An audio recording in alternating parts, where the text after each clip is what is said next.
Hello and welcome to Let's Talk SEO.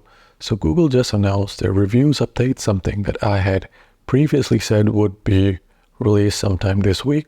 Google has chosen to release the update, the reviews update, on Thursday. So it's late Thursday. It's actually Friday here in Dubai when the reviews update November 2023 has been announced and they're rolling it out. Now, there are quite a few things about this update that are not like the previous updates.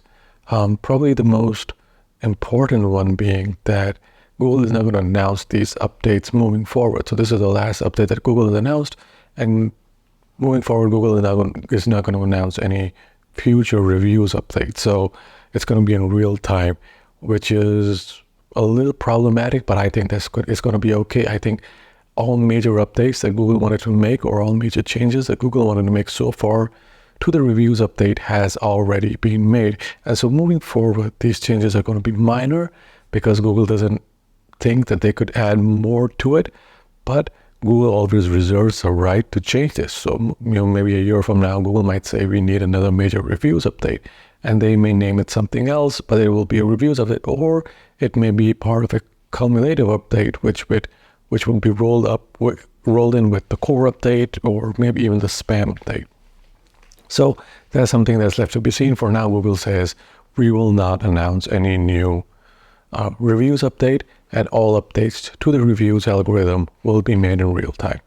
Apart from that, Google has said that the update is going to roll out for the next week or so, and so this may close alongside the Google core update for November. So both these updates may probably close at the same time, or one after the other.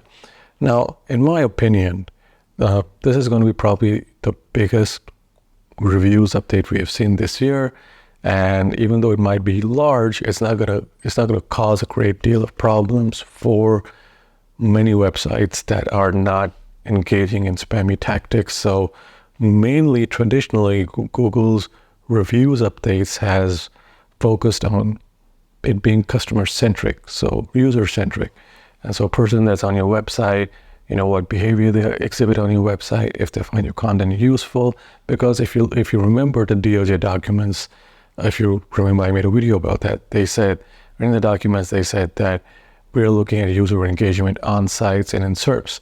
And so if they're looking at user engagement on your site and they see user engagement is good, it means the content that you have is good, because by and large, Google doesn't have a way to tell whether the reviews you are posting is of first-hand knowledge of the product or service that you're reviewing, or if you just rewritten someone else's review. And so the algorithm is basically designed to mimic or try to understand what a user wants to see in a review, and then find those factors on your page, including backlinks to your page. In recent updates, Google has reduced the reliance or reduce the value of those backlinks, and which is why many people saw their reviews kind of dip or not do so well. And I received emails from people who had seen their traffic just dry off overnight, and that was mainly because Google had flipped the intent of the search terms that people were using. And so even though they were ranking very well for the search term, they were not getting enough traffic, and so there's really nothing you can do about it.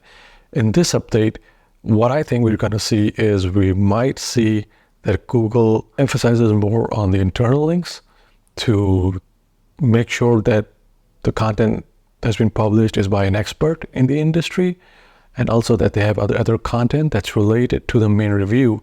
So the other significant thing about this update is Google has said that the reviews update will go beyond Google's prior reviews update to evaluate reviews of any topic that is reviewable, including services and businesses, destinations, media, games, movies, whatever. So anything that's reviewable, if you're reviewing it, this update will kind of apply all the rules that it was applying to prior updates to this update. And this is regardless or whether or not you have an affiliate link on the site. And many people mistake the fact that because they have an affiliate link on the site or affiliate links on the page is why Google is not ranking them, but that's not really the case. Finally, Google has said that this update is going to impact a few major languages, which obviously includes English, but then there's also Spanish, German, French, Italian, Vietnamese, Indonesian, Russian, Dutch, Portuguese, and Polish. So this is going to be across all major languages, which is not something new. Prior updates were also across all major languages, but in my experience, apart from English, all other languages aren't hit as the English language sites, and that's because Google still has a problem understanding other languages and the nuances of languages, and also people who are searching other languages have different intents, and so the intent for someone searching for car dealer reviews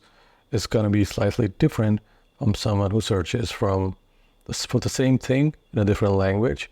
And so the intent is kind of a little different, and so that's a little nuanced, and that's a nuance that Google hasn't really figured out how to fix, at least that's my opinion. But by and large, Google has said that this is going to be across all major languages. Now, if you're looking to write a review, you should read Google's 14 best practices. I've covered this in the previous video, but the best practices are just fluff mainly because they don't offer anything of value. They don't tell you exactly, what you should do. A lot of this, is just hypothetical. For instance, evaluate from a user's perspective. A user's perspective is arbitrary. It's anyone's guess because you're going to get users from everywhere. Not every user is going to buy. Not every user is reading your article to buy something. They might be wanting to get someone else to buy it, or they may be reading it to rewrite the article, or they may be reading it for general knowledge. So by and large, it's subjective at best. So demonstrate that you are knowledgeable about what you're reviewing. Show you're an expert. Again, this is where the EAT comes in. But other than that, other than having the social signal, or other than having an existing database of articles on that topic, there's no way for you to demonstrate that you are an expert and that you should be reviewing coffee machines, or whether you should be reviewing businesses that sell mortgages or businesses that sell, lottery tickets or whatever. So it's a lot of fluff. And so the real test is really just, testing to see what's working, what's not working, taking notes and making sure that you're keeping track of everything. And that's the only way to figure out what the reviews update is doing, and that is what I will do. I will have more information about this once the review continues rolling out. I already have quite a bit of information about the November update, but I'll leave that for when after the update finishes rolling out. I'll make a video about, if you're being hit by the November update, what you should do. And for now, I'll be tracking the reviews update alongside the November core update, and I will let you guys know in a future video about my findings. So like and subscribe, click the notification so you are informed exactly when my video comes out, because a lot of people say they don't see my videos. So make sure that you do that, and I will check you guys out in the next video.